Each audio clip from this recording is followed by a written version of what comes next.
প্রিয় ভিউয়ার্স, আজকে মূলত এসেছি আমাদের যে ধানি জমি আছে সেটা দেখার জন্য। এই যে আমাদের পাশেই কিন্তু আমাদের সেই ধানি জমিটা আছে। আর এই ধানি জমিটা দেখতে আসার শুধুমাত্র একটাই কারণ, কারণ গতকালকে কিন্তু অতিরিক্ত ঝড় এবং বৃষ্টি হয়েছে। তো যার কারণে কি হয়েছে, আমাদের ধানে কিন্তু প্রচুর পরিমাণে ফুল আসছিল। তো সেই ফুলগুলা কিন্তু প্রপারলি কিন্তু ঝরে গেছে। তো যার কারণে এখন এই ধানে হয়তোবা তেমন দানা হবে না, শুধুমাত্র চিটা হবে।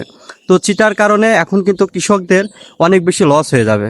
তো আমি এই মুহূর্তে আছি কিন্তু ছোট ক্যানালে। আপনারা দেখছেন যে আমার পাশে কিন্তু একটা ছোট্ট সাইজের একটা ক্যানাল আছে। আর এই ক্যানালটা মূলত আলমডাঙ্গার যে কুমার নদী আছে তার সাথে সরাসরি কিন্তু কানেক্টেড। তো আজকেও কিন্তু এসেছিলাম এই ভিডিও করার জন্য। আপনারা অনেকেই কিন্তু লাইভে ভিডিও দেখেছেন এবং তার পাশাপাশি মূলত এসেছিলাম আমাদের ধানি জমিটা আছে সেটা দেখার জন্য। আর আজকের ভিডিওটা কেমন লাগছে সেটা বলবেন।